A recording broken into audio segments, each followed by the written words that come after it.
logística que posee la empresa de seguridad en cuanto a armamentos, vehículos, personales de seguridad, sistemas de comunicación. Básicamente coincidimos en todos los elementos de lo que es el sistema de seguridad de la Argentina también.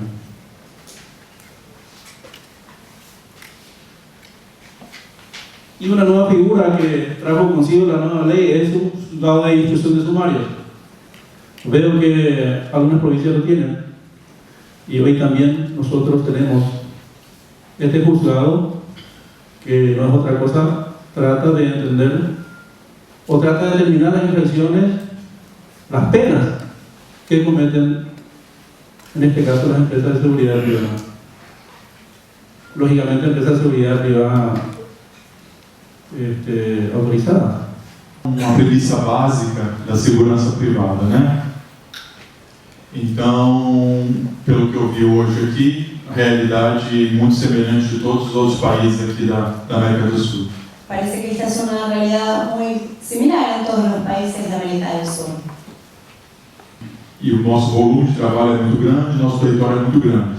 Então a gente tem que desenvolver ferramentas para conseguir chegar nisso tudo. E a gente não abre mão desse controle. Então a gente brinca que as empresas no Brasil mal podem respirar sem pedir autorização para o Estado. Porque, como nós mostramos aqui, os números dos vigilantes ele é muito maior que o da polícia. E ele consegue estar em lugares que a polícia não está. Então, se fosse olhos da polícia, nos ajudariam muito mais. Acho que falta um pouco mais entre a gente aqui, entre empresário e órgão público, uma integração maior com viés de combate à criminalidade.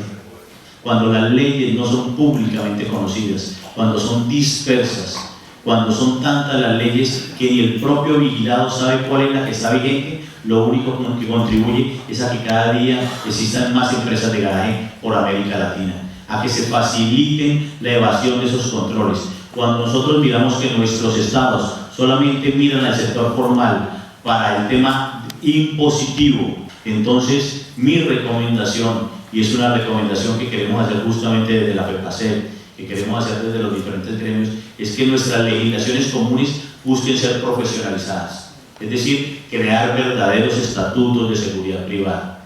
La segunda es justamente que esos estatutos resuman todas las normas de carácter nacional, para que esa disparidad de normas no contribuya a la informalidad, y eso sin duda alguna va a promulgar la confianza que nos den nuestros gobiernos y nuestros estados en la profesionalización que ya hoy día tienen todos los empresarios de seguridad privada en América Latina.